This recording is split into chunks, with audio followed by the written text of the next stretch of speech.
afternoon. Gary Franchi here, Next News Network. You're watching Between the Headlines on X at Next News and Trump Daily Post. It is 2:49 in Washington, D.C. It is a sweltering 91 degrees, overcast skies, and we're going to get started with our White House rundown.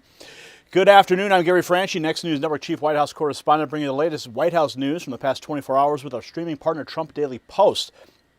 President Trump used a primetime address from the White House last night to put election integrity at the center of the national debate, pressing Congress to pass the Save America Act and reframing election security as national security. Today, the president kept moving, departing Washington for New York, as the administration also reinforced its broader message of stronger borders, stronger enforcement, and stronger confidence in the country's institutions. Now, your full rundown. And according to the daily guidance, President Trump's Friday schedule called for a departure from the White House to New York City. We're set to attend a FIFA reception at 5:20 p.m., followed by travel to Bedminster, New Jersey. The guidance also laid out the weekend ahead. Executive time in Bedminster on Saturday, then travel Sunday with the First Lady to East Rutherford for the FIFA World Cup final at MetLife Stadium before returning to the White House. And from today's pool report, the morning at the White House opened under notably smoky conditions. And as of 10 a.m., there had been no change to the president's schedule. The same update said no Marine was stationed outside the Oval Office, the usual sign the president was not there at the moment, while Peter Navarro was at Pebble Beach and expected to speak with media around 10:30. At 1:23 p.m., the in-town press pool gathered at the Ellipse for the president's departure and briefly paused to allow Vice President J.D. Vance's motorcade to exit the West Wing. Minutes later, Marine One lifted off from Washington at 1:55 p.m. Before boarding, President Trump was seen carrying papers and handing them to a security agent after stepping out of the presidential limousine. The pool also identified Natalie Harp, Victor Noves, Walter Nauta, and Margot Martin as traveling with the president on that helicopter leg.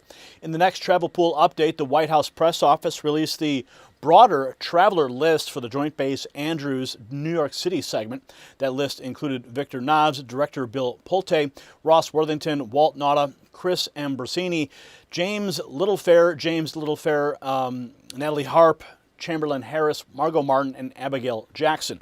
The pool also described hazy and smoky skies tied to the wildfire conditions, along with heavy heat around the departure. On the ground at Andrews, Marine One landed on the taxiway at around 2:10 p.m. and came to a stop about 50 yards in front of Air Force One. President Trump stepped off at 2:14 p.m., bypassing the waiting press pool and boarded Air Force One at 2:16 p.m., flashing a fist pump as he climbed the stairs. In the policy picture that framed the past 24 hours, the dominant White House message came from President Trump's election integrity address and the rapid follow-through that came after it. The administration pushed the case that vulnerabilities in voter files, registration systems, ballot systems, and mail voting demand immediate action, and the president urged Americans to press Congress to pass the Save America Act. White House messaging also kept the pressure on border security, highlighting historic lows in illegal entries, zero releases into the interior across 14 straight months, and stronger arrests and deportations under the Trump administration. Taken together, the last 24 hours showed a White House pairing movement with message, a president traveling, a schedule stretching into the weekend, and an administration driving hard on election security, border enforcement, and public confidence. That is your latest report from the White House. Now let's turn from the West Wing to the rest of today's top stories. We got a lot of news we're going to get at today. We're on a tight deadline. We're going to do a little recap of last night's reporting from the address. We've got fallout from that. Of course, media meltdowns ensued throughout and after the fact. We've also got a new update on flock cameras. I know everyone's very concerned about those. We have new good news regarding those. We have the latest out of Iran. Big moves in Iran happening right now. We're going to get to that. And also that bizarre Maine Senate debate. We got some bizarre highlights from that. You're not going to want to miss this. And more from Alexandria Ocasio-Cortez melting down on the Capitol steps, exposed in an ICE smear campaign. We've also got more on the oil report and with respect to Iran and what President Trump is doing there. So we've got lots of news we're going to get at right now as we begin our broadcast. I think you got the wrong one up. We're doing Trump drops receipts, FBI shadow government exposed. That's where we're going, Brian. Unless I got to refresh my page. There it is. Okay. And we are good to begin. All right. You can reset the clock and we'll start. Wait a minute. This is not...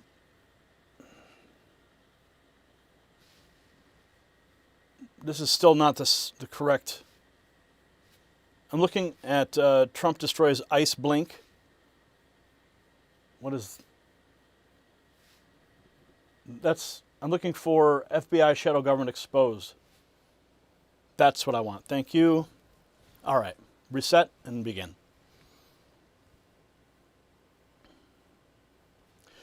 Shadow government. Those are the words that sat in an FBI email hiding China intel from Trump. So stop right there. They didn't just miss it. FBI insiders walled it off from the sitting president and the public.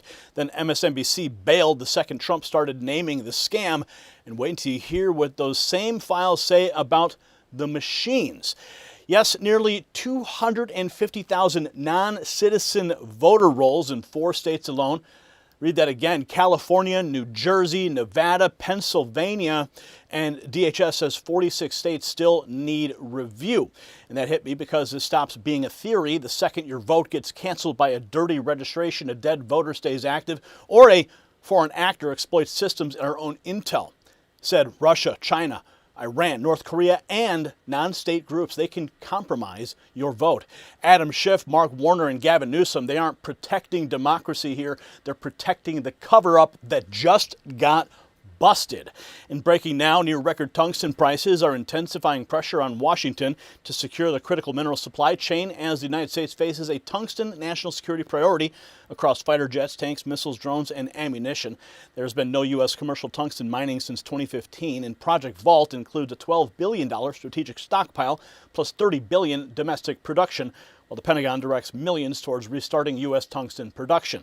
Vault Strategic Mining, trading as KNOX in Canada and KNXFF in the United States, is advancing historic tungsten assets in mining-friendly U.S. jurisdictions, including proven former mines in Nevada's Great Basin, a historically productive tungsten region.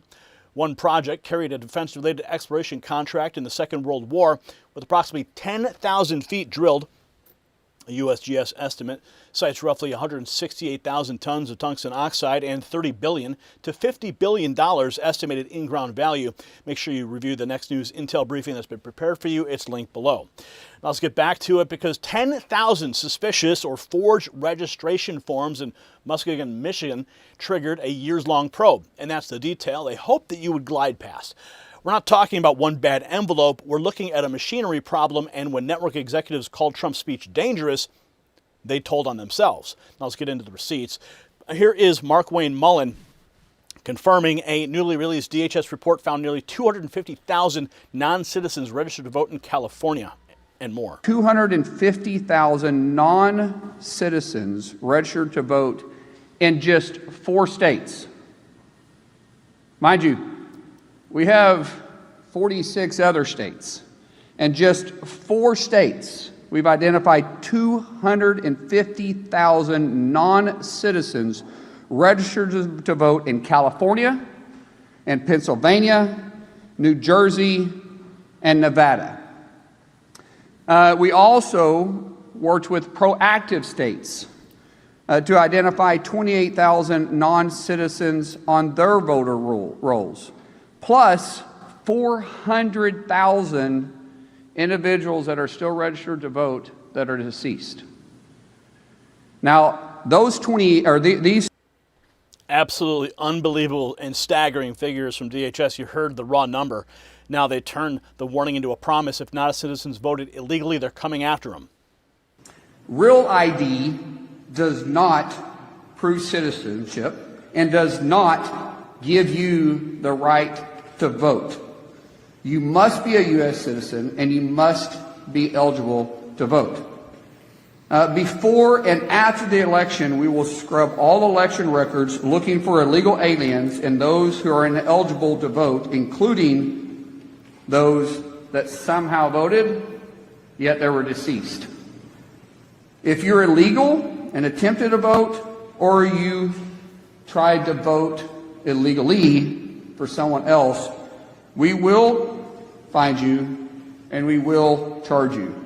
Illegal voter registration and illegal voting both carry penalties up to 5 years in prison and up to $250,000 in fines.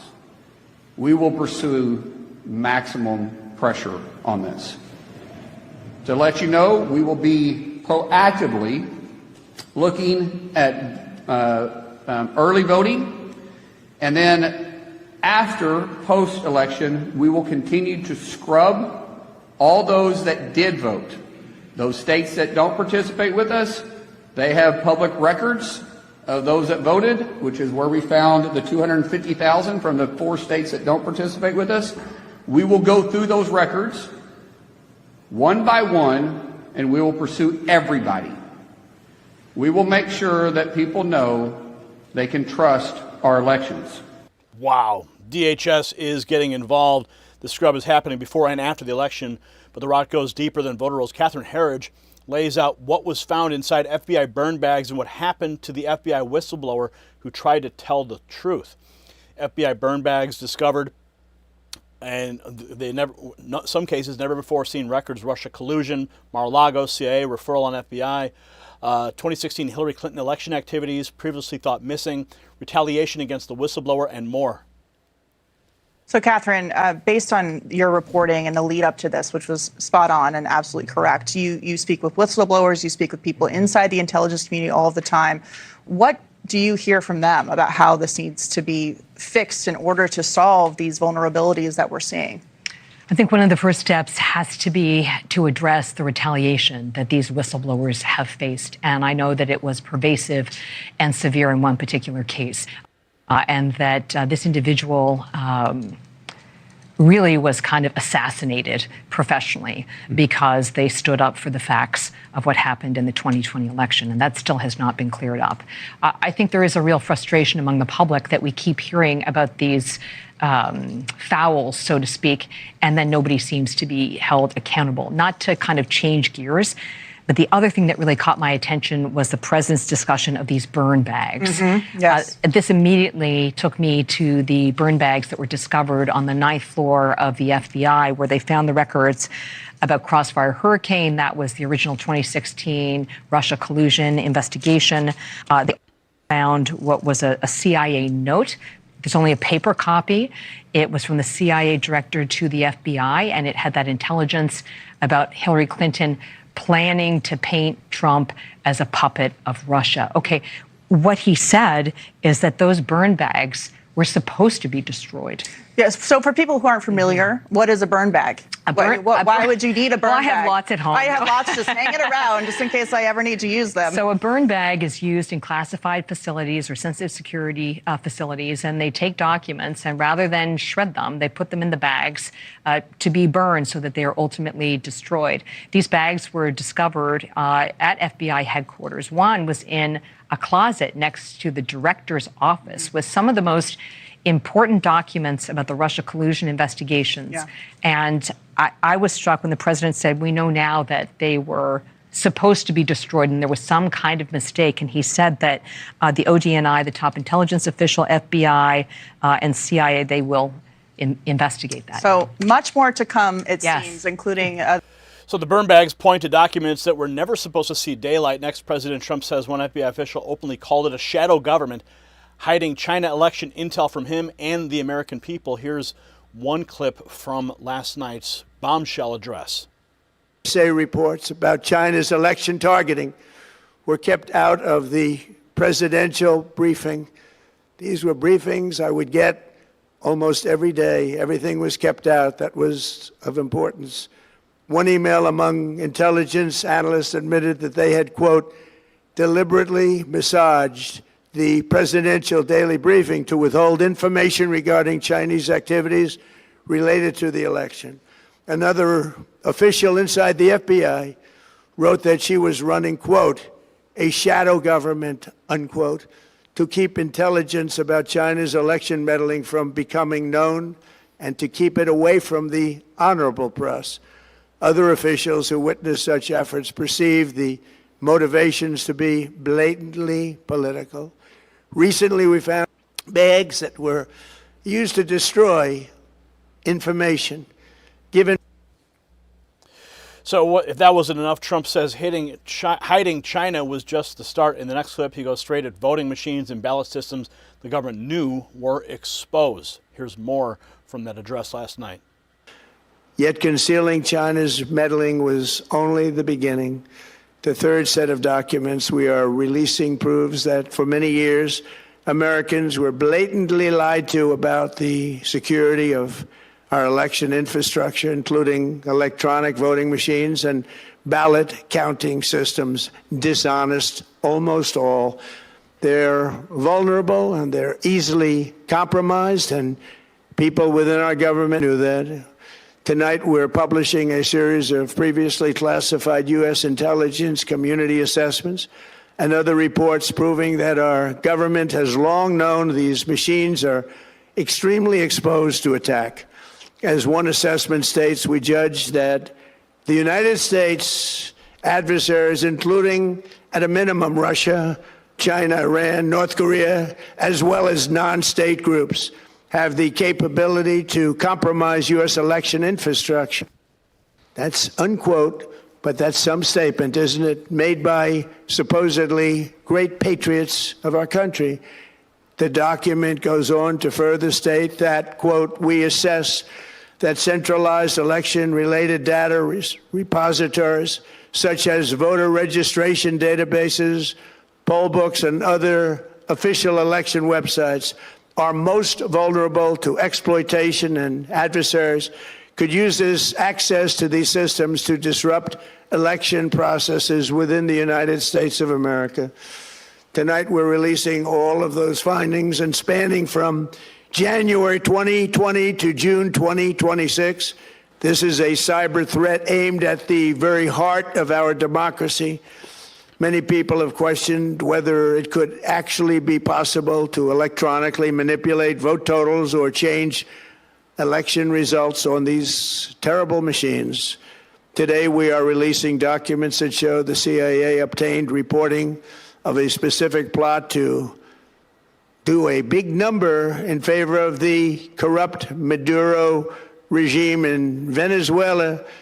And that's exactly what happened, conspiring to digitally rig their own country's elections in 2020, and that's what they did.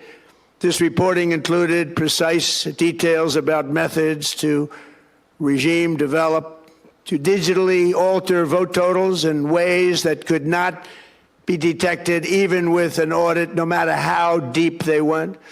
This intelligence underscores why we must take urgent action to ensure that our own system can never, ever be hacked or compromised. So Trump laying out the vulnerability case in blunt terms. Now CIA Director John Ratcliffe backs the release, pointing to declassified reporting on Venezuela and China.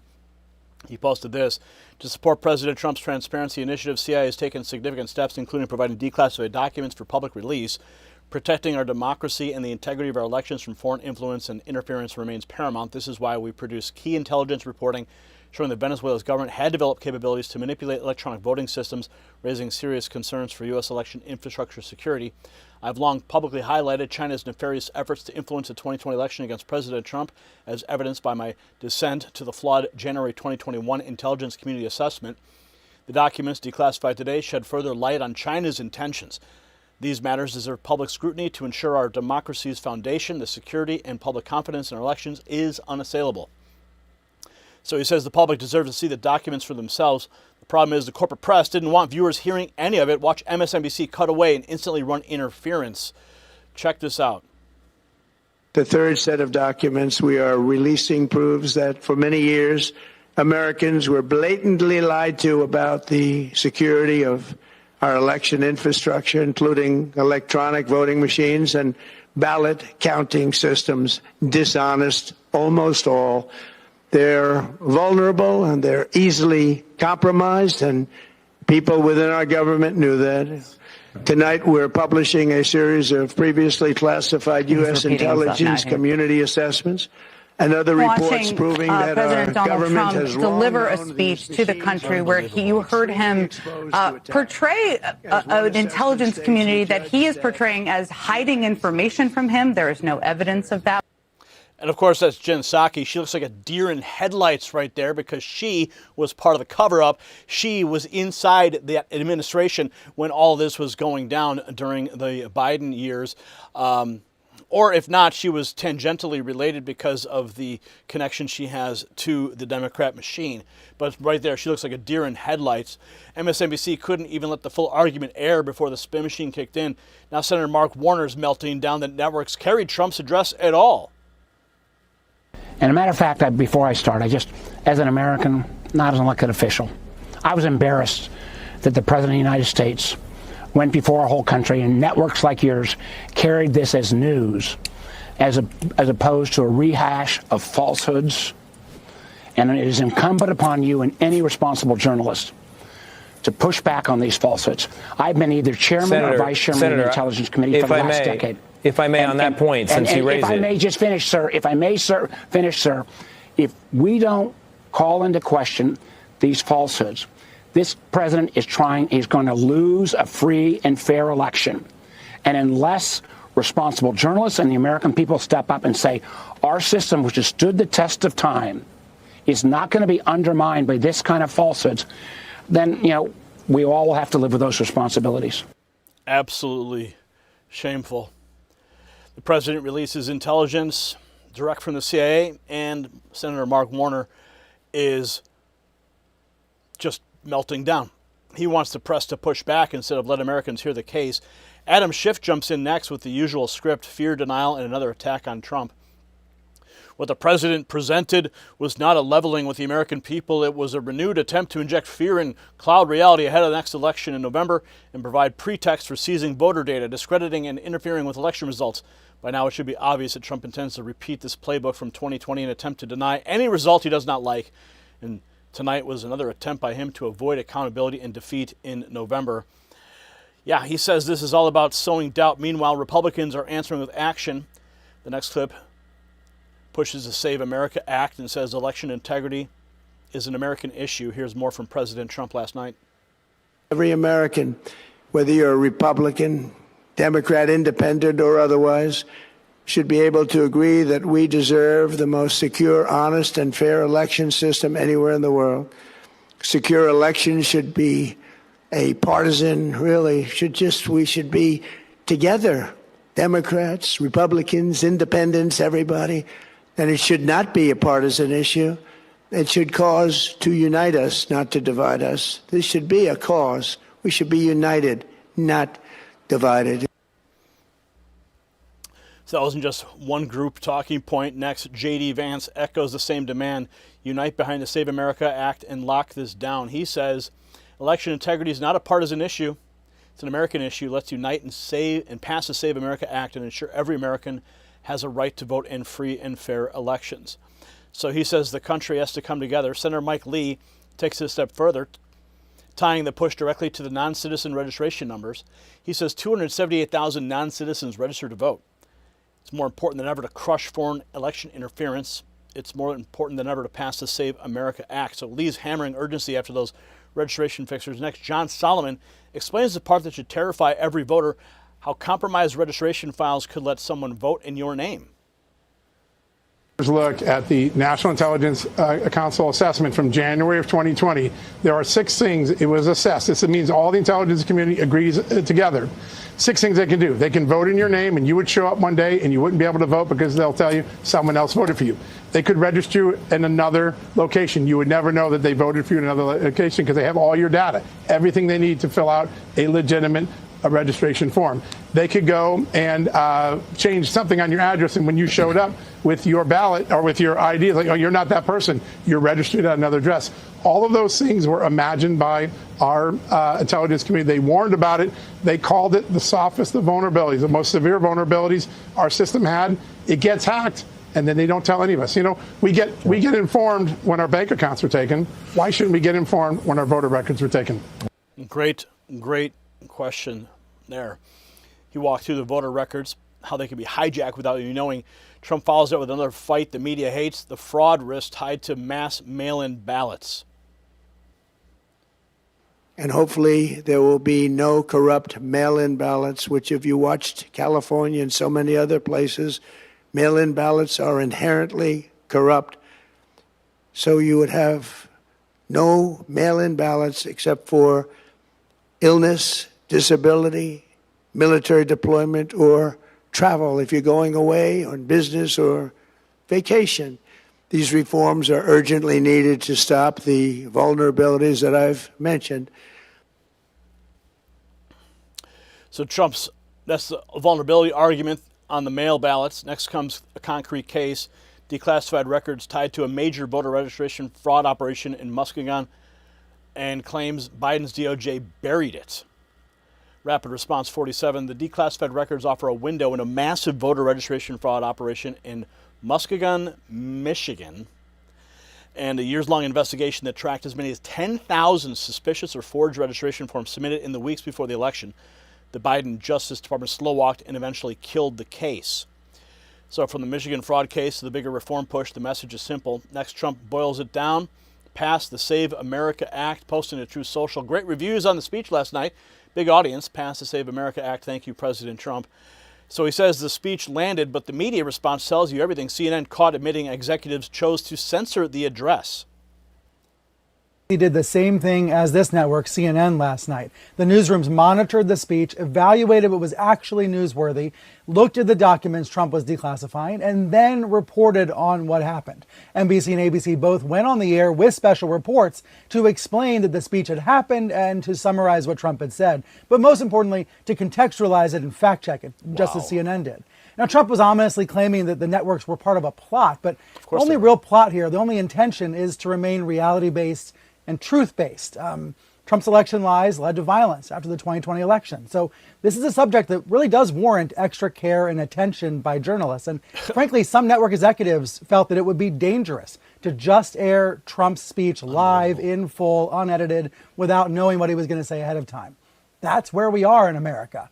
And we have been here before. I remember during some of Trump's COVID-19 briefings in 2020.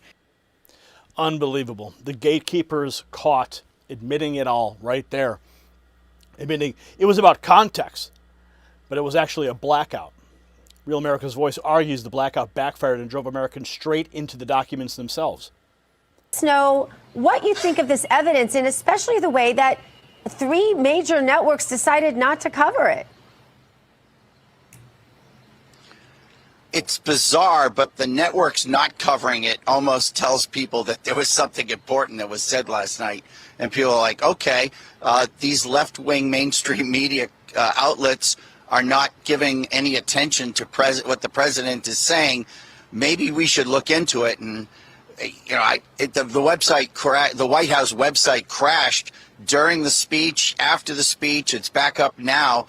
But I think millions of Americans are following up on what the president said, and, you know, we'll see for ourselves. I mean, it's not like the mainstream media has the power that it used to have, and the fact that they ducked out says more about them and what they're trying to cover up and suppress. So the blackout may have fueled even more curiosity. Democrats are trying to smother it. Next, Gavin Newsom lashes out and calls Trump's address fantasy. Well, the only thing missing tonight in Donald Trump's speech was tinfoil. This was a legitimate 25th Amendment moment, the ramblings of a mad king. Don't get me wrong, foreign interference in our elections, that's a real thing. Nothing about what you watched tonight, though, was real. It's make-believe. He wants to rig the election in 2026. He knows he's going to lose.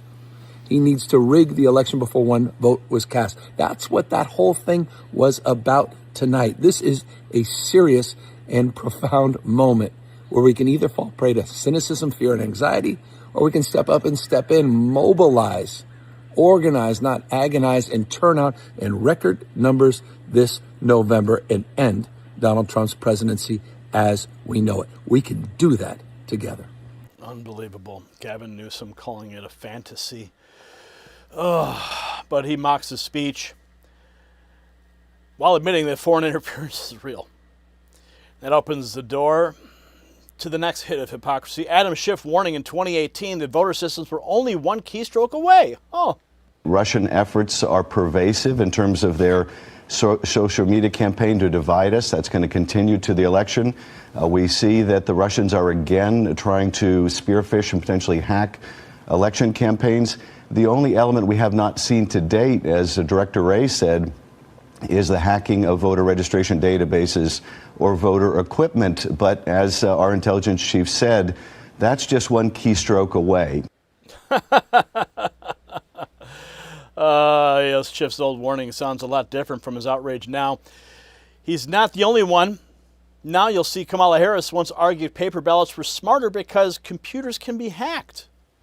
We are talking with them about the fact that it is probably best that you do not have your election system connected to the internet, because that will create greater vulnerabilities. And then look at where we are now in this year of our Lord 2018. We're talking about paper ballots, but that actually might be one of the smartest systems. Going back. So you once said paper can't be hacked like internet-connected systems. So when with Democrats suddenly pretending none of this is a threat, Marsha Blackburn hits the blunt answer. Pass the Save America Act. And the next reaction widens the target as critics torch CNN for panicking. Now that declassified intel on China and voting machine vulnerabilities are public. CNN melting down, Trump releasing new declassified intel on China's election interference and voting machine vulnerabilities, and the media is panicking. As a president who has an approval rating stuck in the 30s and who faces what appears to be losses in the midterms, and we'll see, because an election's an election, people get to vote. He has made it his mission to cast doubt on that upcoming election, right? That's what all those things add up to. And damage may already have been done. Repeatedly saying that America's elections are rigged and broken and dirty has eroded confidence in the bedrock of American democracy. It has already done damage. Kevin Liptak is out front live outside the White House. And Kevin, please, spare me. You guys were screaming about election interference in 2016. Quote, some network executives felt it would be dangerous to air Trump's address live. That's what they said. Dangerous to whom, though? Donald Trump declassified the evidence, and CNN, MSNBC, Adam Schiff, and Mark Warner still ran cover for the same FBI culture that bragged about a shadow government while hiding China election intel from the president. That isn't journalism. That's an enforcement arm with studio lights. So pass the Save America Act, subpoena the FBI names, and dump every file. And that's where we go now, because Trump just kicked open a door the cartel spent years chaining shut. You heard the details. An FBI email bragging about a shadow government, declassified assessments saying Russia, China, Iran, North Korea, and non-state actors can hit our election infrastructure, 10,000 suspicious forms in Muskegon, and nearly 250,000 non-citizens on voter rolls in just 4 states. So no, we do not let CNN, MSNBC, Adam Schiff, Mark Warner, or Gavin Newsom gaslight us back into silence. We hammer this everywhere. Share this video, drop your verdict in the comments, and force this story into every conversation, because the panic after Trump's speech is the confession. The lie cracked. Now patriots have to finish the job. And that shadow government story is exactly the kind of report YouTube buries. And our crew credentialed inside the White House is sending more straight from the building tonight. Text White House to 844-840-4963 and get the insider channel delivered to your phone before the algorithm chokes it off. Wow, that one went a lot longer than I expected. But it was worth every single minute. We are going to keep on moving on here. We got a hard out today. I got to be out of the studio by 4 p.m., no later. So we're moving into our next story. We're going to be talking about flock cameras. Everyone's talking about them. People are cutting them down all over the country, and jurisdictions are literally just canceling contracts. They're a huge threat to public privacy, and people are fighting back. So we're going to get into that story right now.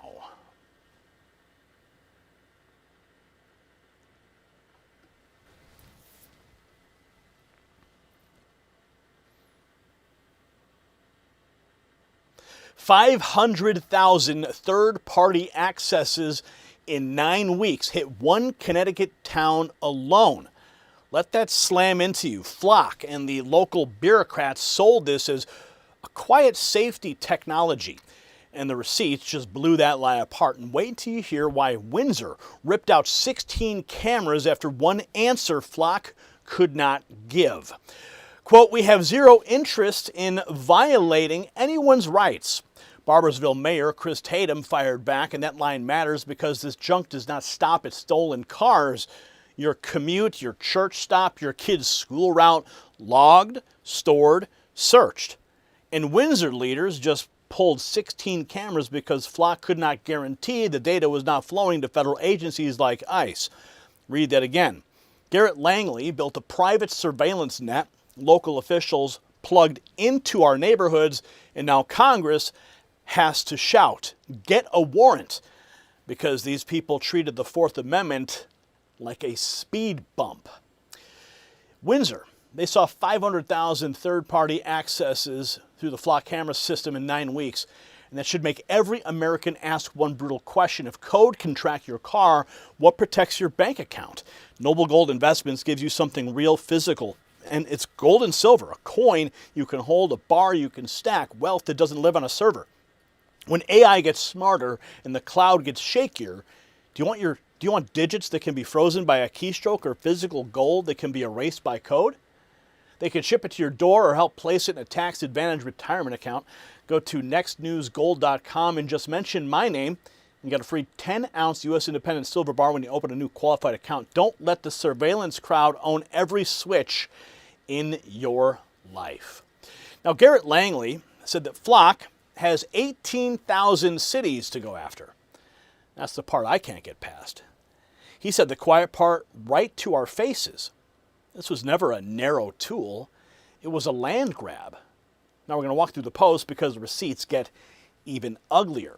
Multiple towns in Connecticut now permanently removing Flock cameras from their neighborhoods after a massive backlash over privacy concerns. A FOIA request revealed that in just one town, third parties accessed cameras data more than 500,000 times in only 9 weeks.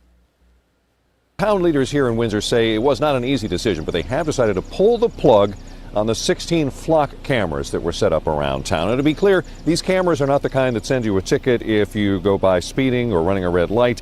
They just sit there quietly photographing every vehicle going by, noting the time, license plate, and location. If a car is stolen out of Hartford, police can access the Flock cameras and see if that car went by a camera here in Windsor. But town leaders have decided to turn off those cameras because Flock Safety could not guarantee that it's not sharing its information with federal agencies like ICE. Where is the data going? Who has access to that information? Who can access that information? Is it being shared with third parties? In a statement from Flock Safety, they say public safety and privacy are not competing goals, and Flock is committed to transparency, accountability, and local oversight in every community we serve. Now, one resident here in Windsor used a Freedom of Information Act request to find out how many times camera information was accessed. He got it for a 9-week period and found out that that information was accessed by third parties more than 500,000 times in just 9 weeks. Wow. So Windsor pulled 16 cameras after FOIA showed third parties hit the data more than 500,000 times in 9 weeks. Now watch the field test. One citizen says the system isn't just reading plates, it's throwing off a Bluetooth signal that appears to track his phone too. This patriot shows Flock cameras tracking him and his phone as he walks by. Flock emits Bluetooth signal for phone connection and tracking. So we are getting this Flock camera. It's emitting this Connect 36295 Bluetooth signal. It will randomly emit that. You can see it right there. We observed it 32 seconds ago. I can start this back up and you'll see we'll observe it consistently. This specific unit is obviously set off by human motion. Whether that's taking a picture of me is questionable, but the IR element definitely is set off from human motion. As you can see, no cars are coming. There's that Connect signal. It's a Bluetooth signal. You can see at the top there. It's coming from the back of this battery pack. I believe it's coming from that white battery module emitting a Bluetooth signal. This looks to be a standard Falcon ALPR unit, so it's not going to be the AI video powered Condor unit. The easiest way to tell is the camera. The IR unit is more towards the top of the camera as opposed to the Condor where they're on the middle. You'll be able to see this triggered by the cars. It's taking 6 to 8 images of each vehicle as it goes by, make, model, color, decals, damage, and then it's uploading that basically via LTE to Flock OS where it becomes searchable, indexable, and they can refer to it later. So very extensive system. Again, we're picking up that Connect 36295 signal coming from what I believe is the BLE battery pack, or the battery pack on the back of here giving off a BLE. So the demo raises a bigger question than license plate. Next, the reporter corners Flock on whether it tracks people at all. And the Condor camera on screen seems to answer for them in real time. You're saying Flock does not track people, correct? Track people, that's right. And hold their movements like you asked. We're not tracking people. But what do the Condor cameras do? They literally are designed to track a person, aren't they? Not to track a person, no. This is a Flock camera known as a Condor. Unlike the Falcon license plate reader camera, you'll notice this does track the movements of people. Whether or not it was designed to specifically track a person, you can see right now, in real time, no matter which way I move, the camera moves with me. And that's not all that those cameras do, by the way. We've seen how they can even track your phone screen to find out what you're looking at. I could watch a man rollerblade and then take a break to watch rollerblading videos on his phone. How? Because the camera's AI automatically zoomed in on it. Just like it zoomed in on a couple arguing at a street market in Atlanta. So what? They're still anonymous, right? No, they're not. Within 2 minutes of open source intelligence using a commercial facial recognition engine, I found out that one of them just finished medical school and the other is dealing with chronic irritable bowel syndrome. There's a reason why some cops openly brag about how you can't even breathe without them knowing about it. You have cameras everywhere in that town. You can't get a breath of fresh air in or out without us knowing. Like I said, nothing gets in or out of the town without us knowing about it. I already know where you were. Yeah. I have it on camera. I have you on camera walking up, ringing the doorbell, taking the package, and literally running away. So after the company line falls apart, local officials in West Virginia are drawing a constitutional line. Barboursville mayor and police chief say flat out no, calling the surveillance experiment a threat to rights and the Fourth Amendment. Now, Barboursville's mayor, Chris Tatum, and the police chief, Greg Lucas, have both released statements about these Flock security cameras. WSAZ's Victoria Ware has more details on the village's response. In a meeting that lasted more than 8 hours, Huntington City Council approving the installation of Flock security technology throughout the city. And this controversial decision isn't just stirring opinions in Huntington. In a statement, Barboursville Mayor Chris Tatum says Barboursville will not be participating in the experiment that is Flock. Our police department does a great job, and the entities that need cameras have them. We have never had an issue obtaining needed evidence. Tatum tells WSAZ there are too many unanswered questions about the technology, specifically about the constitutionality. His statement continues, "This is not an area that the city has any interest in, nor any business entertaining the idea of, not to mention the issue of constitutionality. We have zero interest in violating anyone's rights." Barboursville Police Chief Greg Lucas also releasing a statement saying the short answer is no. We are not pursuing Flock cameras in Barboursville. Across the country, there's been a lot of debate about these systems. People are asking important questions about privacy, government overreach, and the protections guaranteed by the Fourth Amendment. Those are legitimate concerns, and I don't think they should be dismissed. Chief Lucas says it's important to be honest about where technology is heading, but if the department ever considers new technology, it will be evaluated carefully, not just by asking whether it helps solve crime, but whether it respects the constitutional rights of the public. Victoria Ware, WSAZ, Barboursville. So Barboursville says freedom comes before another camera contract, but Flock's CEO isn't backing down. He claims the backlash is new, temporary, and says the company still has 18,000 cities to go after.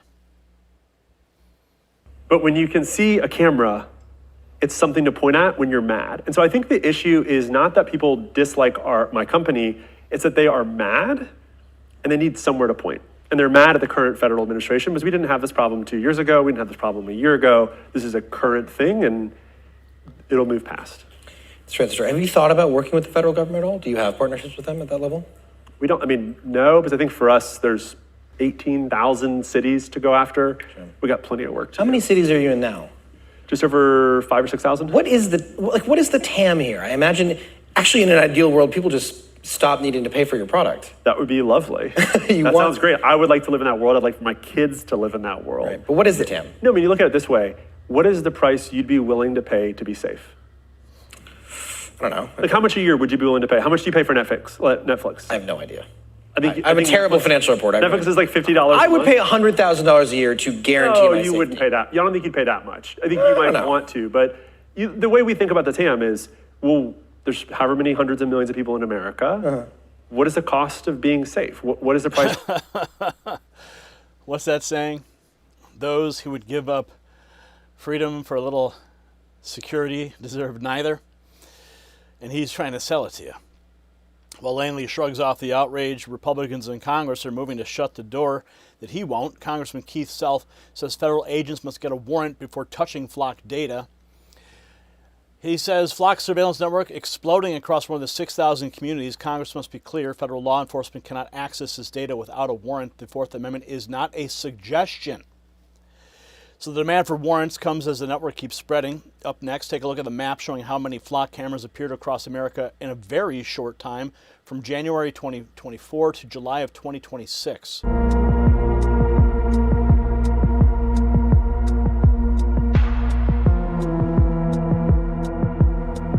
So you could see the numbers growing, intensifying all across, oh my goodness.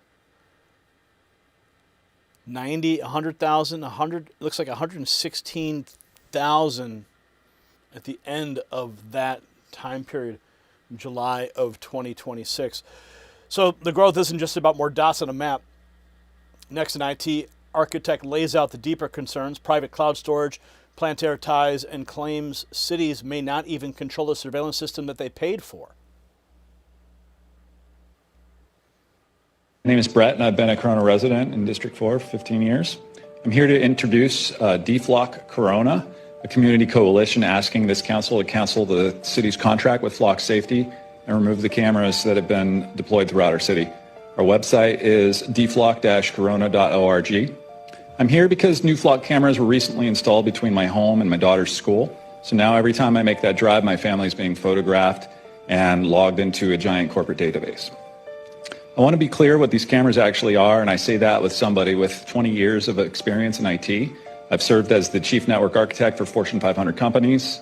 I've designed data centers, and today I work on cloud infrastructure for one of the largest loan origination companies in the country. I'm not speculating on how this technology works. I've read their patents, and I know how it works. Flock advertises these cameras as simple license plate readers. Their own patents tell a different story. They're AI-powered surveillance machines that capture every passing vehicle and person and transmit that data to a private corporate cloud, making it queryable by a multitude of state and federal agencies. The city of Corona does not control that database, and Corona residents have no public record rights against a private company's servers. Our daily movements are being harvested by a $7.5 billion corporation that only answers to venture capital investors, not to us. Flock did not reach that valuation on their per-camera subscription fees. That math doesn't add up. The city council should also understand who they're doing business with. Flock's CEO was asked whether the company had any federal contracts. He said no. That was a lie. Public records revealed that Flock had been secretly running a pilot program giving the U.S. Border Patrol access to local police camera data without the knowledge of the cities that paid for the cameras. Now consider who's behind the company and where your data flows. Flock integrates directly with Palantir, a data fusion platform with a $30 million contract with ICE. Peter Thiel, the founder of Palantir, is also one of Flock's primary investors. These are not separate companies with separate agendas. They are connected actors that are building a connected infrastructure. Palantir's own CEO stated publicly just this month that his technology is being used as a political instrument designed to reduce the political power of certain voters. And that's the ecosystem that our Corona cameras are feeding into. So if that council warning sounds like a wake-up call, some people aren't waiting on City Hall. Next, we show the backlash, people getting physical reports of Flock cameras being torn down all over the country.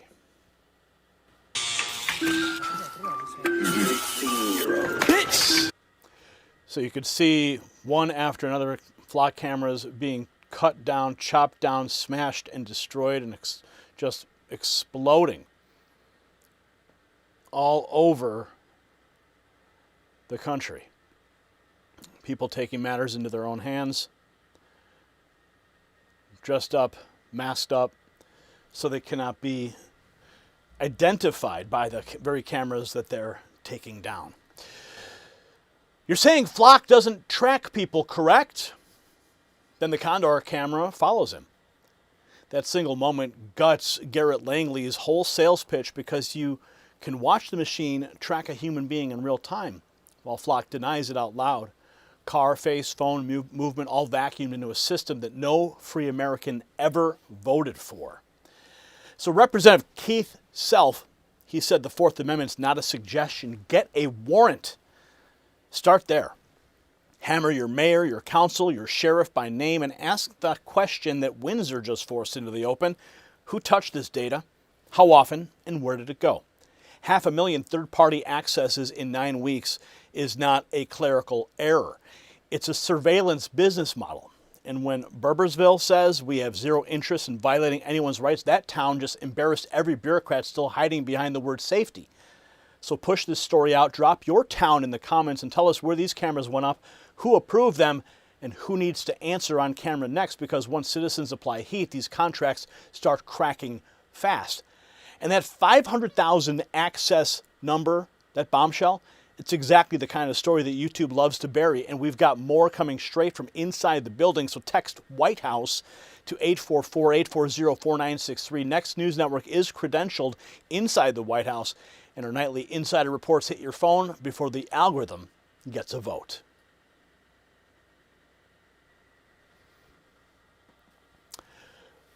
Flock cameras are under fire.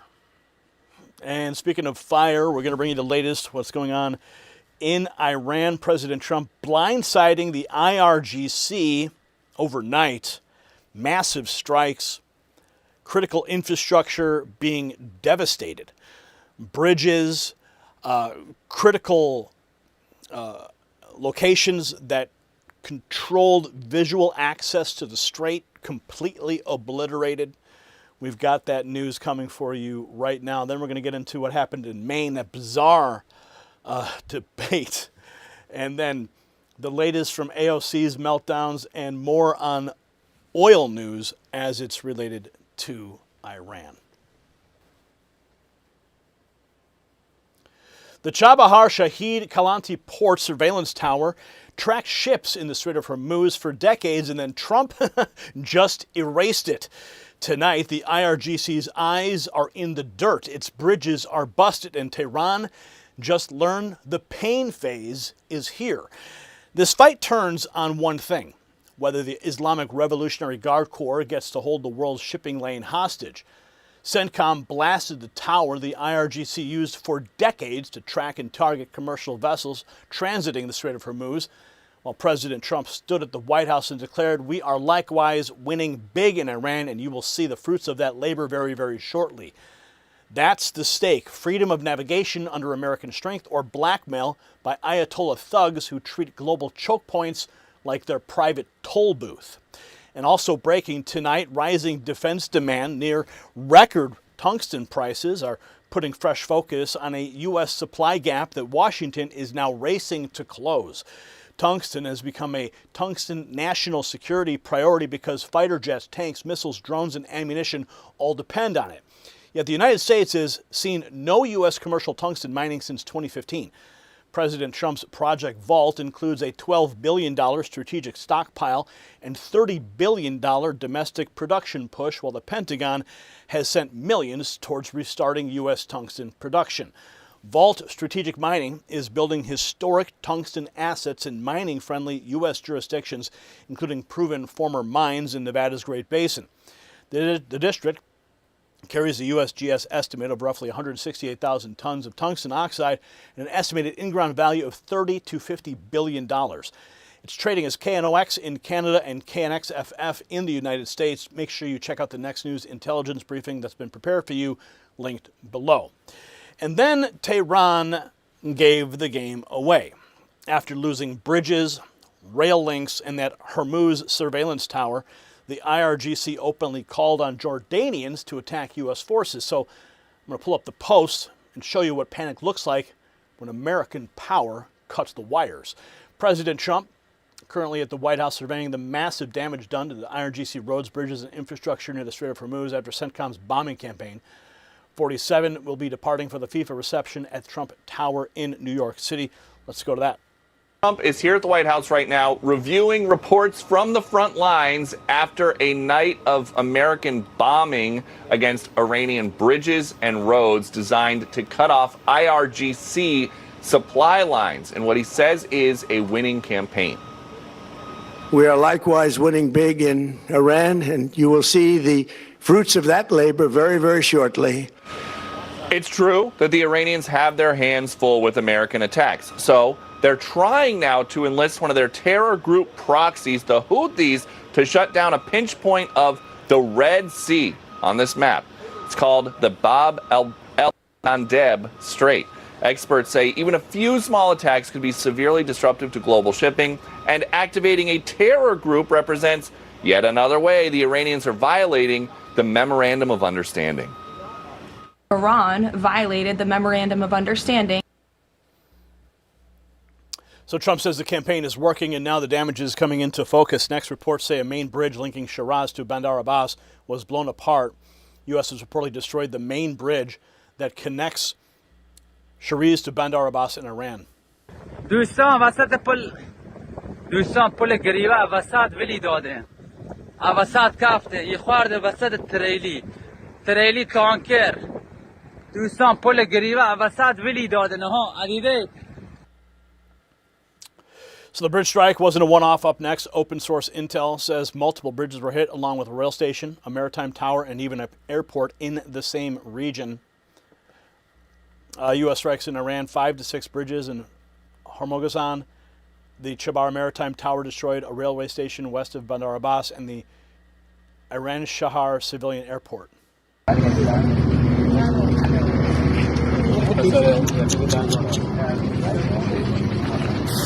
So it looks like Bridges Day is finally upon us.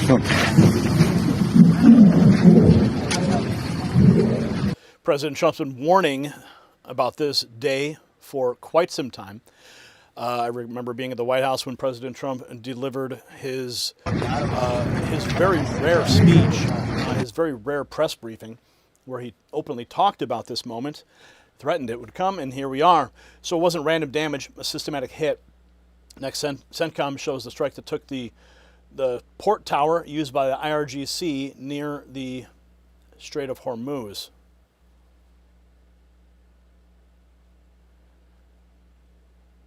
Newly declassified video from CENTCOM showing the absolute destruction of the IRGC surveillance tower that is threatening the Strait of Hormuz. No longer will that be a threat. President Trump amplifying the attacks in Iran as the Memorandum of Understanding basically lays in a pile of ash, much like these pieces of infrastructure. So you saw the military footage and the surveillance tower getting erased. Next comes a look at the structure itself in its final moments before it collapsed. This is what it looked like just before collapsing. Quite a structure, as you can see. But with the tower down, the IRGC loses another set of eyes on the water, but the regime was also trying to move weapons another way. A tanker packed with drones and rockets gets seized at the Syrian border. We have this translated from the local news there. Syrian customs at Al Tanf border seized an oil tanker packed with hundreds of drones, rockets, and weapons. Officials say IRGC smuggling attempt bound for a Syrian port, likely headed to Hezbollah in Lebanon.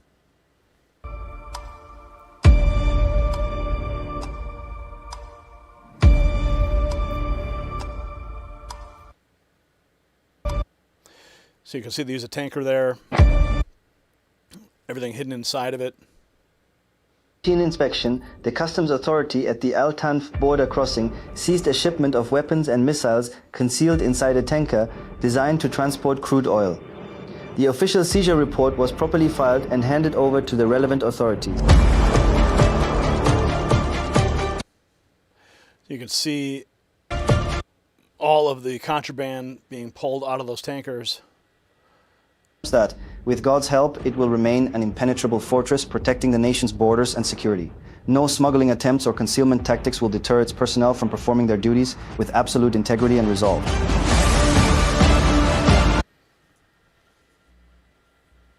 So that seizure, it tells you exactly how Tehran plays the game, smuggling proxies and deniability. Next, House Foreign Affairs Chairman Brian Mast lays out why Trump hammering the bridges, ports, and supply routes matters. We're hitting Iran with a lot of firepower. How do you think they're taking it? I don't think they're taking it well. Obviously, as the general put it, we're hitting their supply routes, their infrastructure, energy infrastructure, bridges, so they can't get equipment to the places that they have been consistently launching drone strikes from. And that's important to bring this conflict to an end, as we all want. They had a chance to avoid this, but they decided to break that ceasefire and the MOU. And so do you think that how much of this do you think it will take to get Iran to come back to the table in a serious way?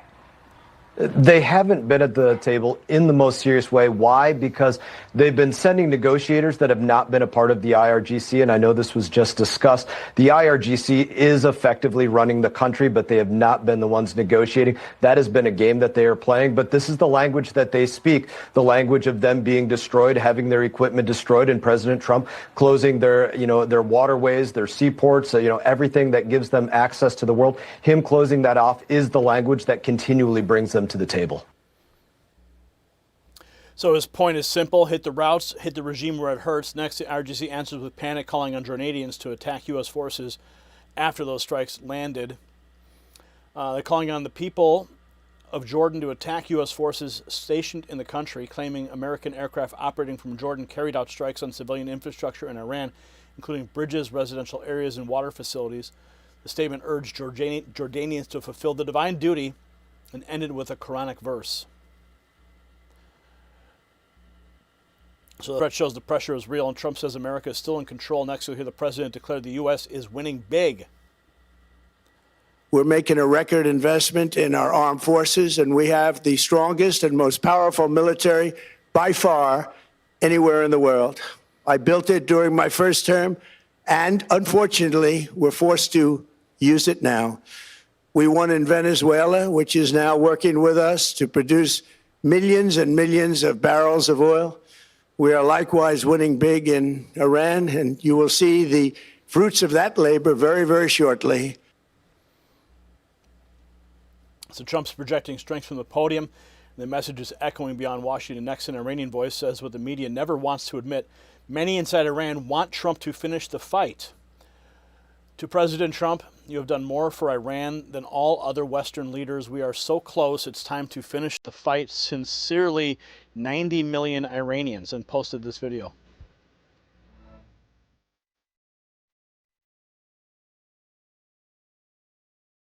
The death toll in Iran keeps climbing as regime forces crack down on anti-government protests.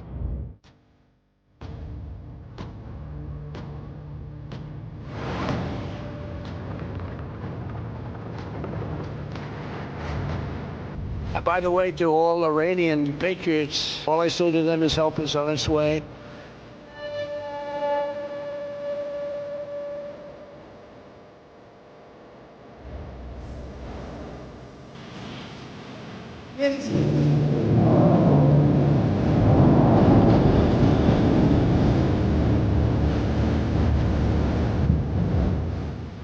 Finally, to the great, proud people of Iran, I say tonight that the hour of your freedom is at hand.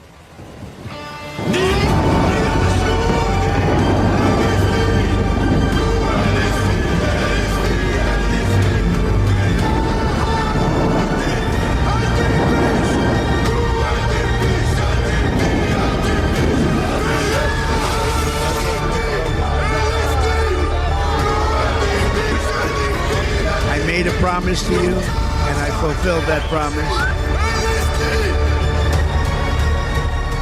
The rest will be up to you.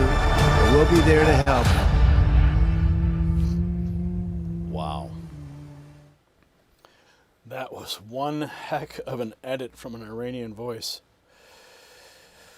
Whew. when the Islamic Revolutionary Guard Corps started begging Jordanians for mob attacks after CENTCOM dropped the very tower it used for decades to stalk commercial shipping, the verdict writes itself.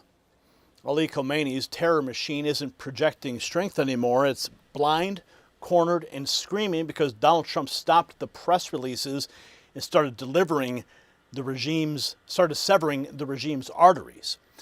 The establishment spent years pretending deterrence meant another memo, another panel, another soft-faced expert promising de-escalation while Tehran armed proxies, stalked shipped, and smuggled rockets across the region. Trump flipped the board. He hit 5 to 6 bridges in Hormozgan, smashed a railway station west of Bandar Abbas, wiped out the Shah Bahar Shahid Kalantri port surveillance tower, and backed it with the kind of unapologetic clarity weak men in Washington never had. Then came the smoking gun at Al-Tanf, an oil tanker packed with hundreds of drones, rockets, and weapons likely bound for Hezbollah. That's the regime, a terror pipeline with a flag. If you want the pressure kept on the IRGC and not handed back to the cable news cowards and foreign policy parasites, send this report to one person who still thinks Iran just wants dialogue. And that tower is exactly the kind of footage that YouTube buries, and our crew inside the White House is sending more straight from the building tonight. Text White House to 844-840-4963 and get the Insider channel on your phone before the algorithm shuts the door.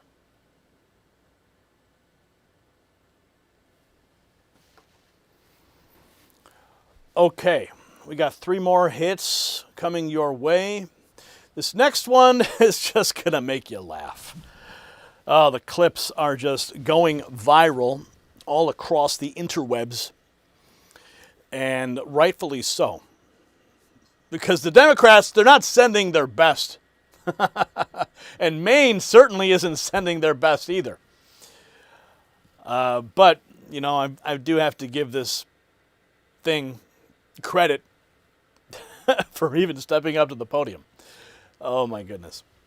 All right, well now we're going to get into it.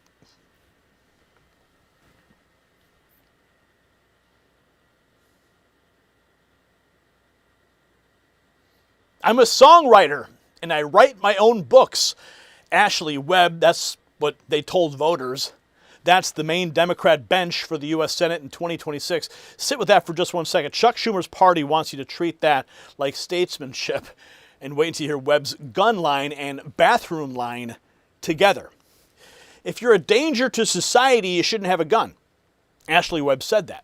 That's the part I want you to lock onto because this stops being a joke the second a Democrat Senate contender starts pushing red flag confiscation while rambling about Trump's tariffs on coffee and sitting there saying, I'm actually on Medicare. This is the Democrat machine in Maine. They're not embarrassed. They're manufacturing candidates with no record, no grounding, and plenty of power over your guns, your taxes, your health care, and your daughter's spaces if you let them anywhere near Washington. Yes, Maine is not sending their best, and neither is the Democrat Party. You see, Ashley Webb wants normal Americans to swallow absurdity on command. It reminded me of another hidden nightmare. A 35-year-old man had a worm moving inside his eye after eating uncooked fish. The World Health Organization tracks shocking parasitic infection prevalence with a 1 in 2 affected, and plenty of people never connect brain fog, chronic fatigue, pain that won't go away, IBS-like symptoms, or even severe chronic conditions to it. Parasite Purge features Jonathan Otto's full-spectrum parasite elimination protocol, a typical cleanse alternative with a science-backed parasite formula plus red and near-infrared light therapy for healthy cellular function and natural detoxification processes. You also get free bonuses, including the 10-day intensive parasite detox protocol to prepare your body, support the cleansing process, and maximize your results. Go to PurgeMyParasitesNow.com and use code NNN45 to save 45% for a limited time. Ignore the insanity, not the warning signs. Quote, I believe they called it pork bellying. That's what Webb blurted out on the debate stage. I mean, it was a circus. The Maine Democrats wants a Senate seat, can't even land the phrase while pitching budget reform. Then asked the moderator. The moderator asked for qualifications, and we get songwriter. I'm going to pull up the receipts because the internet trail gets even uglier than Webb themselves. I'm not sure what the pronouns are here, but I don't want to dead name anybody. RNC research moderator. What qualifications do you have to serve in the U.S. Senate? These clips are just going absolutely mega viral right now, so you need to see them if you haven't. Ashley Webb, what qualifications do you have to serve in the U.S. Senate?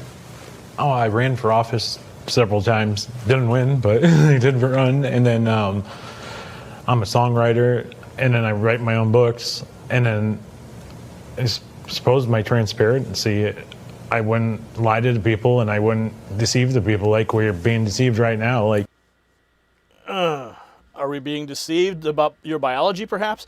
So that's Webb's pitch for the U.S. Senate. Songwriter, author, serial candidate. But the next exchange gets worse when the panel asks about Medicare for all, and Webb blurts out, "I'm actually on Medicare." Okay, thank you. Phil. You just said you're for Medicare for all. Is everyone on this panel? Dan, no? Yeah, I mean, okay. It's incredible. Just checking. Just checking. That's 8 for 8 with the candidates tonight. That's so amazing. I'm actually on Medicare. Oh, okay. Well, there you have it. Oh, my goodness. So the answer left the moderator scrambling. And then Webb tries to talk spending cuts with a mangled line about pork bellying that says everything about this campaign. Checking in on the Senate debate in Maine after Graham Plattner's removal from the race. I believe they called it pork bellying. By cutting out the pork bellying from all the bills, I'm sure that would save a lot of money as well, but... All right, David Custer. How much pork belly have you had? So after the Medicare confusion and the pork bellying word salad, the focus shifts to Webb's comments on the trans issue. In the next clip, Webb says, "I just want to use the bathroom," and claims fear of being assaulted. And then with the trans community, like, we're being dehumanized. They say that we want to hurt people. I don't want to hurt anybody. I just want to use the bathroom. And if they want me to use the men's room, I will, but I don't want to be assaulted. So that's the emotional appeal.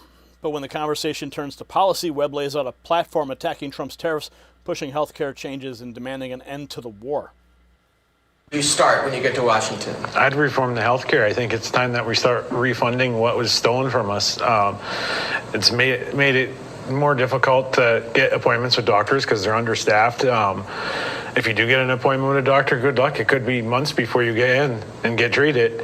I think another thing that should be taken care of is the tariffs. That's what jacked the price on a lot of the products in the stores. I pay more for my coffee. I'm pretty certain a lot of Americans pay more for their coffee thanks to Trump's tariffs on the coffee, and then it's affecting every other product. As far as Iran goes, yeah, that war should be stopped. Like, why are we paying for this never-ending war? Like, every one of those bombs they drop on them, that's more of our tax dollars going away. And then the question is, where did they get the money to fund this? They're not able to fund healthcare, but they're able to fund this war. David? Yeah, I would focus on how. So those are Webb's stated priorities on the campaign trail. Now comes the material, raising even bigger questions. As old Reddit posts surface with graphic claims about ovulating, periods, and supposed hidden female organs. Okay, so Colin Wright dug this up. News: Maine Democrat Ashley Webb, who said he would not lie or deceive people, claims in Reddit posts that he ovulates and has a monthly period, but because he has external male parts instead of the proper hole, the period blood comes out of his anus. Despite being karyotyped as XY, he says he's pretty positive I am the XX type. He also believes he has female internal organs, although CAT scans have turned up nothing. Colonoscopies have also failed to validate a connection with a supposed hidden uterus. So the posts are bizarre enough on their own. Then you see the personal video making the rounds, with Webb singing "Happy Birthday to Me" while holding a cupcake up to the camera with a fantasy candle. Happy birthday to me. Happy birthday to me. Happy birthday, happy birthday, happy birthday to me. Now blow out the imaginary candle. Oh yeah, first I gotta make a wish. Make a wish. Blow out the imaginary candle. and eat it.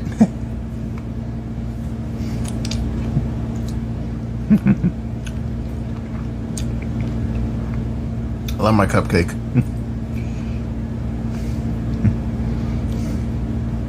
Bye. Dude, people, I don't understand why people post these types of things to social media. What is going on here? I mean, I don't even want to be on the same screen as this person. But that adds to the picture that voters are getting. In the next exchange, Webb moves to gun policy, backing a national red flag law with the line, if you're a danger to society, you shouldn't have a gun.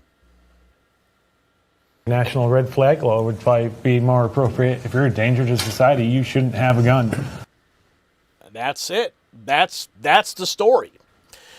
So Ashley Webb answered what qualifications with, I'm a songwriter, then demanded gun seizures with, if you're a danger to society, you shouldn't have a gun. That one pairing blows the whole scam open. The main Democrat machine, backed by the same unserious party Chuck Schumer runs, wants unqualified radicals writing laws for normal Americans while ordering us to salute the absurd and surrender our rights. Maine Democrats need to answer why Ashley Webb belongs anywhere near the Senate ballot. Don't dodge it. Don't bury it under identity theater. Webb said, I'm a songwriter and I write my own books.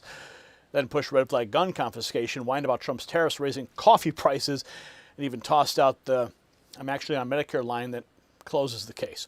No, we don't normalize this garbage. We mock it because it deserves mockery. And we crush it politically because these people want control over your life. So put this clip everywhere. Send it to the friend who still claims Democrats are the serious party, and drop a comment if you think this is the clearest snapshot yet of how broken the left has become. Ashley Webb's debate meltdown is exactly the kind of story YouTube buries, and we've got more coming straight from inside the White House tonight. Text White House to 844-840-4963 and get our credentialed Next News Network reports delivered to your phone before the algorithm chokes them off.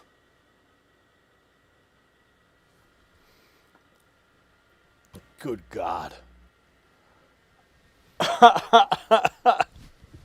They are not sending their best in Maine. And they're not sending their best in New York City either.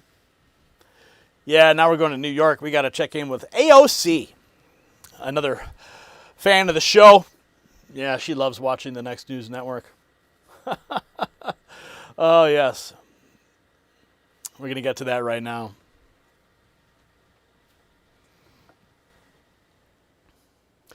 DHS just pinned a 1,300% assault spike on anti-ICE politicians' rhetoric. I'm going to read that again, 1,300%.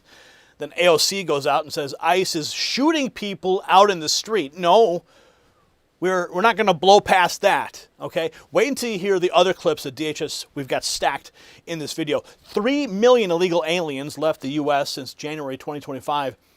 That number is why AOC, Anna Navarro, Joy Behar, and Whoopi Goldberg are melting down on camera. Trump closed the border. DHS flat out said our borders are closed. Border Patrol is crawling through El Paso storm drains, hunting cartel smugglers, and ICE is still ripping criminals off our streets. So what does the Democrat media cartel do? They smear agents as executioners, scream dictators, and tell mobs to fight it in the streets. You and I know exactly where this road goes, and ICE officers are paying the price. And breaking now, near-record tungsten prices are intensifying pressure on Washington to rebuild the U.S. critical mineral supply chain as tungsten becomes a tungsten national security priority for fighter jets, tanks, missiles, drones, and ammunition. The United States has seen no U.S. commercial tungsten mining since 2015. And President Trump's Project Vault includes a $12 billion strategic stockpile and $30 billion domestic production push, while the Pentagon has directed millions towards restarting its U.S. tungsten production. Vault Strategic Mining, trading as KNOX in Canada and KNXFF in the United States, is reviving historic tungsten assets in mining-friendly U.S. jurisdictions, including Nevada's Great Basin, to secure reliable supply outside of China. The district carries a USGS estimate of roughly 168,000 tons of tungsten oxide and an estimated in-ground value of $30 billion to $50 billion. Proven former mines. That's right.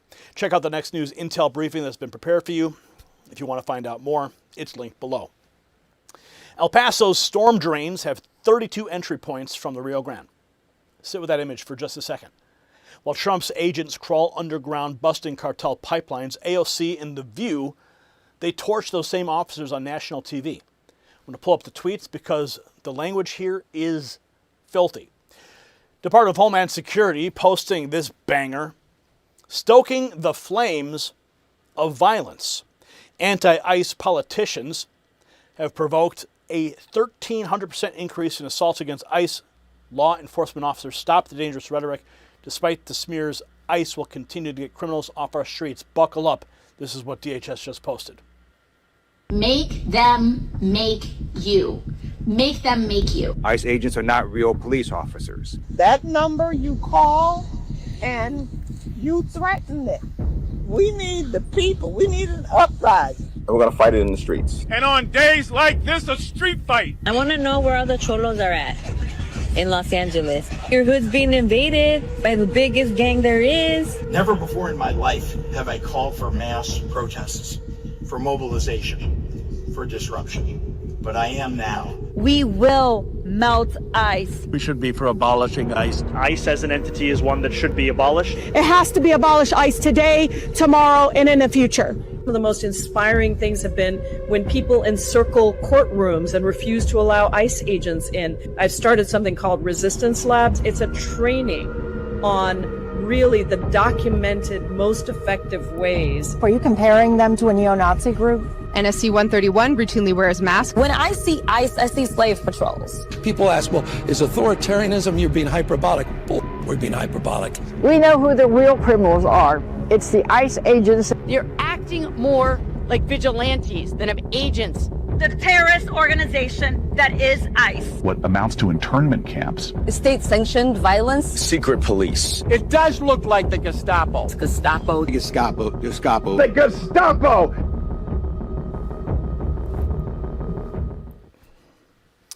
Yeah, we could pretty much end the whole report there, right? You got all the sound bites in one clip.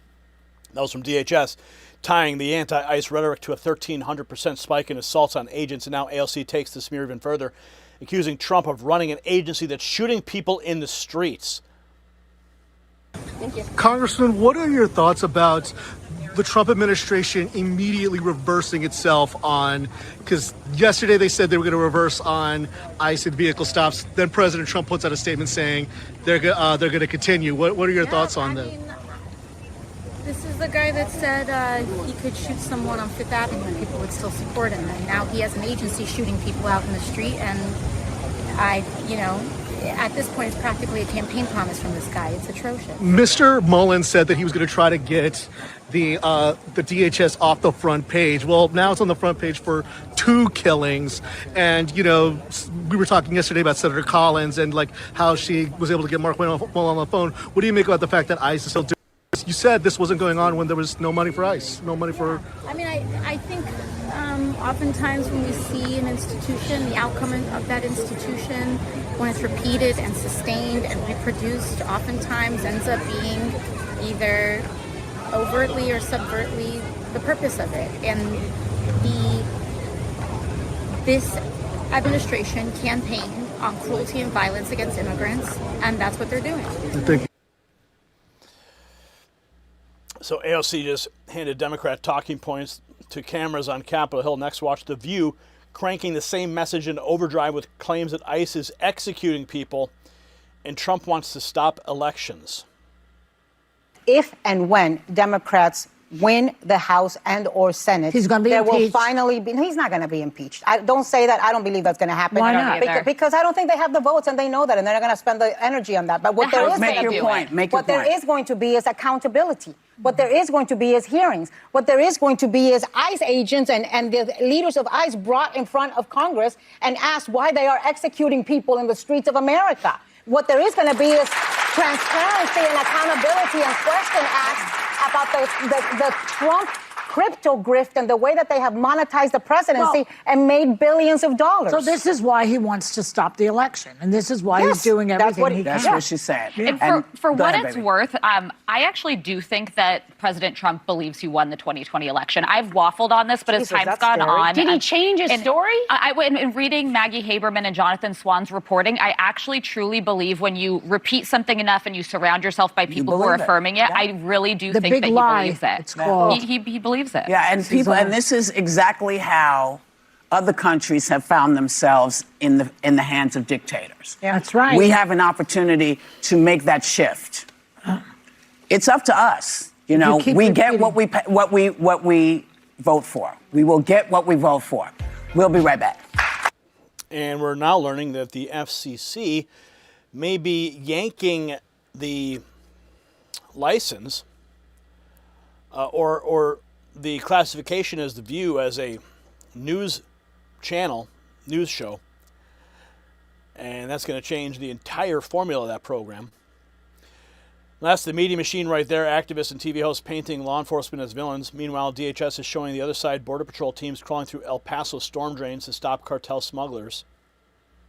El Paso, they have this extensive storm drain system, but the cartel uses it to smuggle illegal migrants from Mexico into the U.S.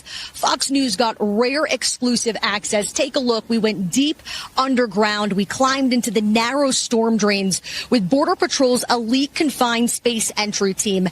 The underground maze stretches for miles beneath El Paso. Border Patrol says there are 32 entry points from the Rio Grande and hundreds of exit points throughout the city. So they described it as a game of whack-a-mole because smugglers can pop out of almost any storm drain. But agents say they use technology to detect movement underground, to monitor entry points, and position teams to intercept groups. We're about a mile and a half from Mexico. It takes smugglers and illegal migrants about 45 minutes to an hour to get through here. And to give some perspective, it's hot, it's dark here, and the air quality is not great. With the border now closed, Border Patrol says traffic underground has changed. Instead of groups of 40 to 60 people moving through these drains, agents typically encounter about 2 to 3 at a time. And agents say that's also driving up the price. These smugglers, they're charging a premium of $20,000 to $30,000. It's hot down here. It's tight, the space. What's most difficult for you? For me, it's the heat and the time in the air. You're already exhausted, and now you have to, potentially fight with someone underground. You can't call for backup. You can't call for help. It's just you and your team versus everybody else. And it's dangerous work. Border Patrol says it takes specialized training experience to operate underground, to monitor oxygen levels, and to navigate these tight, confined spaces. Because of that, this elite team has basically built this replica storm drain here. That's what the agents train out of, so they could really see and feel what it's like to work out of these tight spaces, guys. So while the left screams about ICE and the media runs cover, the numbers tell a different story. Next, Trump administration says 300 million illegal aliens have already left the country since January. Here's Mark Wayne Mullen. Removals is 3 million. Total removals, 3 million. 1.4 total aliens have been, since we've been put in place, have either volunteered to be deported, yet we paid for them, or we forced them. But as I said, total removals have said, hey, we're leaving the country and did it on themselves was over 3 million. Yes. 3 million gone. That's what enforcement looks like when the White House actually means it. But as removals ramp up, another fight is showing up inside America itself. In Michigan, Home Depot now posting Arabic signage in Dearborn. Home Depot added Arabic language signage inside its Dearborn, Michigan location. How do you like that? We will melt ice. Landed in the same DHS montage as Fight It in the Streets. And then DHS posted the bill. Assaults on ICE officers up 1,300%.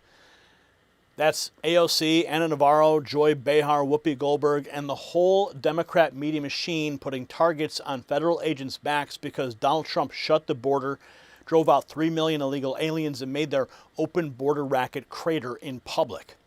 Now, AOC needs to answer for the words ICE is shooting people out in the streets. Ana Navarro needs to answer for executing people on the streets of America. Joy Behar and Whoopi Goldberg need to answer for dressing up federal law enforcement as dictatorship while ICE officers get hammered with a 1,300% assault spike. You heard the number. You saw the pattern. Trump closed the border. DHS says the border is closed. Border Patrol hunting smugglers in El Paso drains, and 3 million illegal aliens are gone since January 2025. That's success. And the left answers success with incitement. Back ICE, back Border Patrol, back Trump, and blast this everywhere because the same media cartel smearing these agents will bury the receipts the second the patriots stop pushing them. And that 1,300% spike is exactly the kind of story that YouTube loves to bury. We've got more coming straight from inside the building tonight, so text White House to 844-840-4963 and get our credentialed White House reports sent right to your phone before the algorithm chokes them off.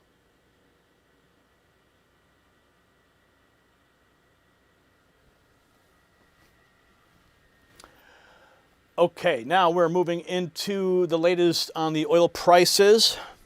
We're making good time today. I've got to get out of the studio for an event this evening. Got to prepare for that. And then we'll start our weekend. Hope you guys are planning a wonderful weekend. It's going to be hot. And man, the smoke from Canada wildfires is crazy. It's even coming down by me, and I'm in northern Illinois. Wow. Okay.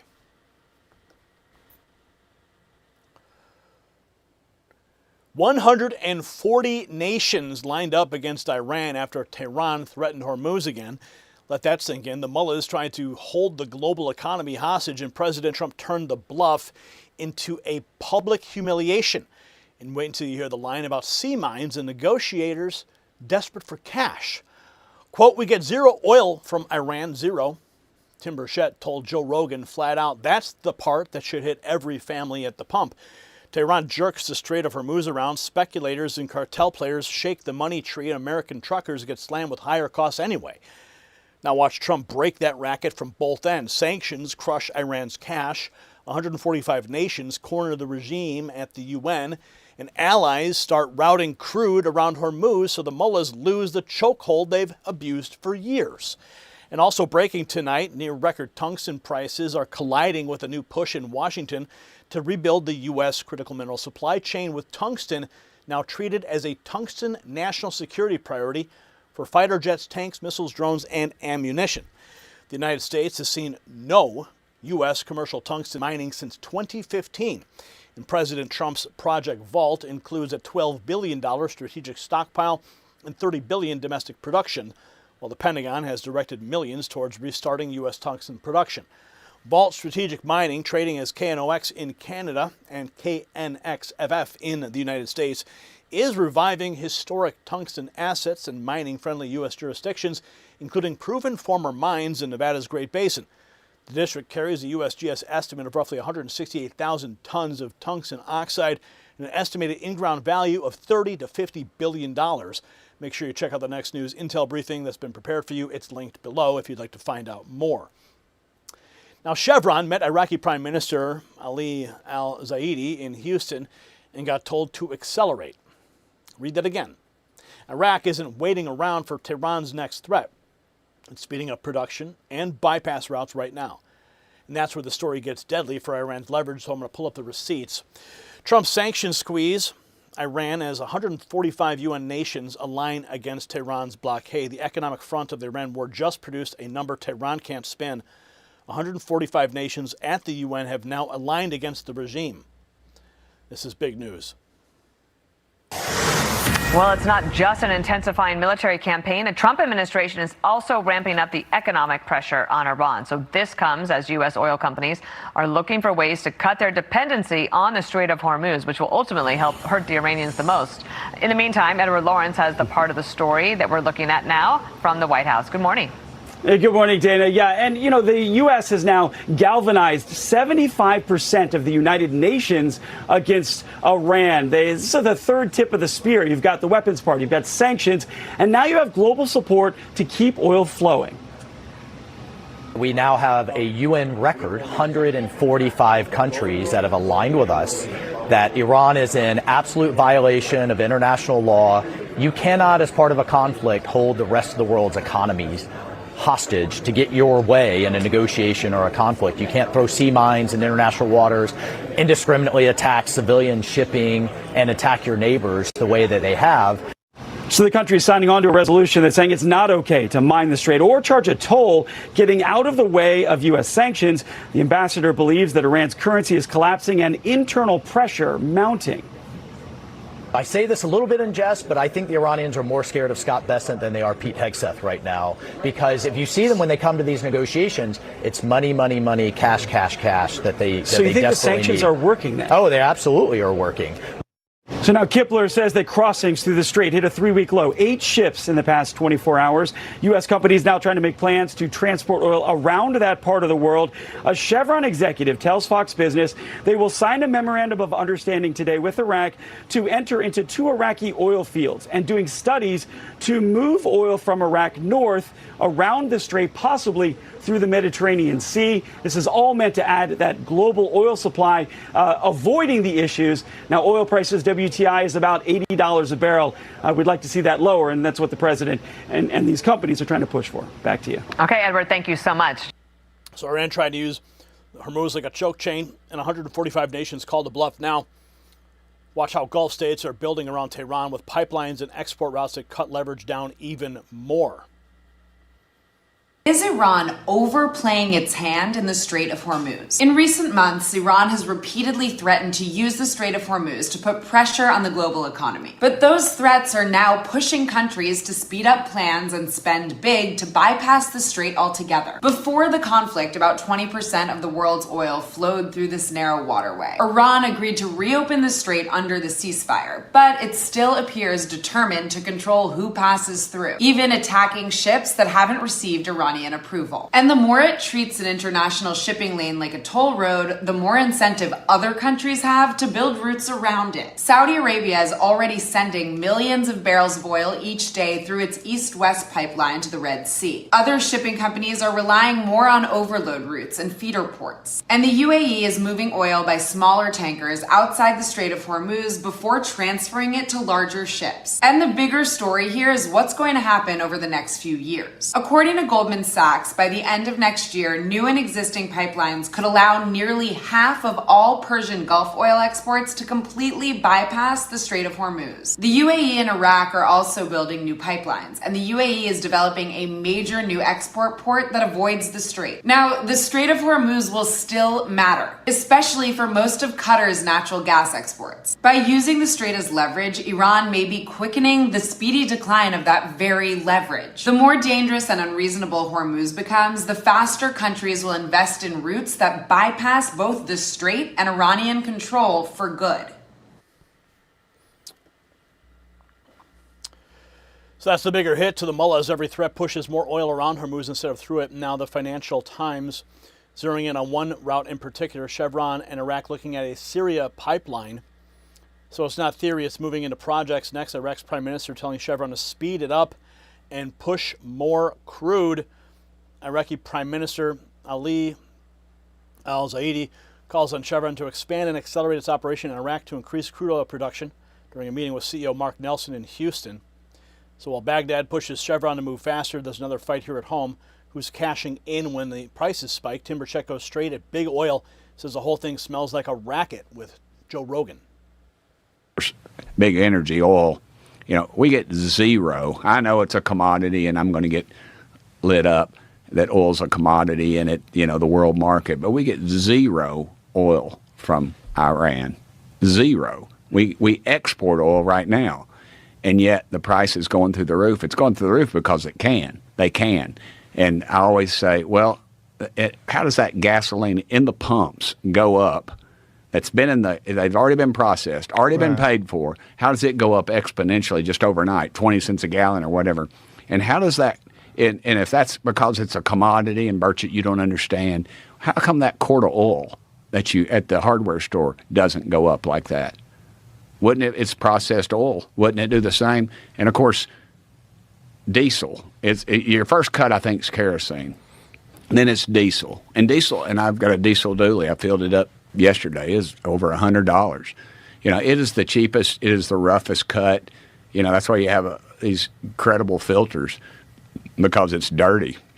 And gasoline is the third or fourth cut, and it ought to be the most expensive, but it's not. I just think it's a racket. And every time they'll hold the hearings, and they'll come down there, and the oil companies will, they'll shake that money tree. They know how to do it on both sides of the aisle. So his point is simple. Americans are getting hammered at the pump, even though we get zero oil from Iran next year. Trump's team make the case that foreign buyers are now looking to U.S. energy instead of staying hooked on the Middle East oil. Well, President Trump, as soon as he came into office, declared a national energy emergency, created a National Energy Dominance Council. It's been a whole government approach within this administration. And the worst thing is if the president did nothing with what was going on in the Middle East and allowed Iran to be able to close down the strait, to be able to charge tolls, to be able to control what comes in and out. The strait is open because of President Trump's leadership. And long term, what you have right now is a lot of other countries that have been heavily relying on the Middle East for their energy supplies for a long time, now looking to the United States. They want to know how they could diversify their supply chain, get supplies from the U.S., understanding it takes less time for many of these Indo-Pacific countries to get their energy from the United States, and they have total freedom of navigation. So anyone who wants to look at this conflict that's going on in the Middle East, mid-range, long-term, this is going to be better for the United States than ever before. Because of unleashing energy dominance is not just big for us domestically, it's big for us as far as exports and helping our economy and national security. So that's the upside of the energy dominance, less dependence on bad actors, more demand for American supply. But as markets watch the next move, reports now say the administration is weighing a much bigger military operation, and oil is already reacting. Kobesi letter. Trump administration has notified Israel that it's sending dozens more refueling planes to the country ahead of a potential massive offensive in Iran, according to Axios. Details include Trump is reportedly considering a massive offensive. Among the operations being considered are bombing Iranian infrastructure facilities like power plants and nuclear sites. President Trump could order the escalation in coming days. Brent oil prices surged towards $88 a barrel on the news. So the surge towards 88 is exactly why Trump's message has been blunt. If America's protecting wealthy Gulf states, they can cover the bill. Here's the president laying it out from the Oval Office. Crazy. They are crazy. And we're not going to put it up. Yeah, I want to be reimbursed because we're protecting a very rich portion of the world. We're spending money.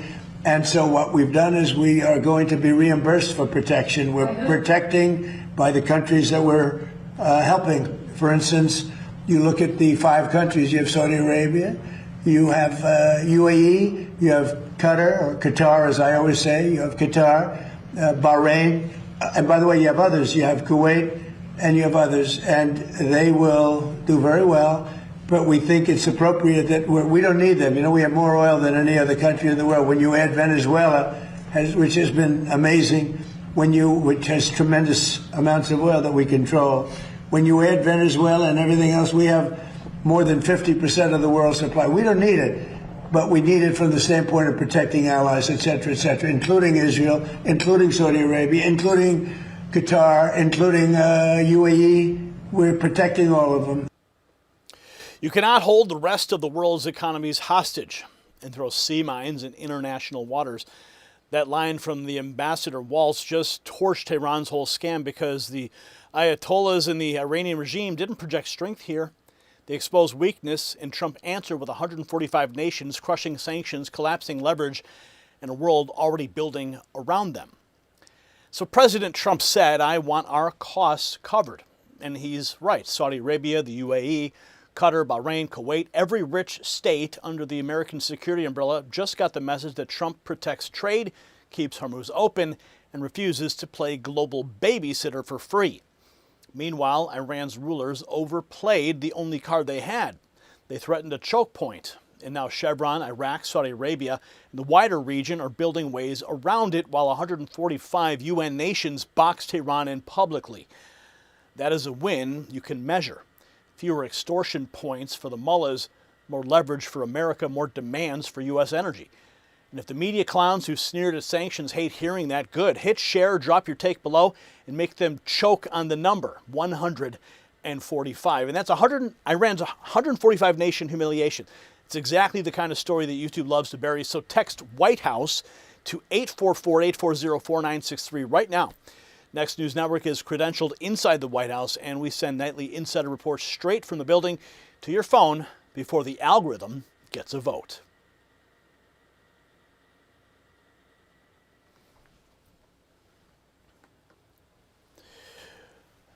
All right, folks, that is a wrap.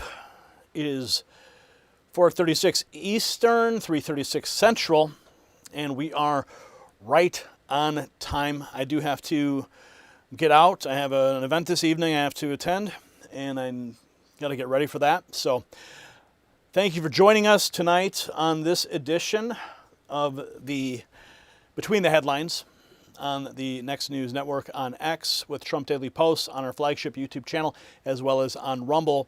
Hope you guys have a wonderful and blessed weekend. Thank you again for joining us. Make sure when these videos drop on X, you share them, you repost them.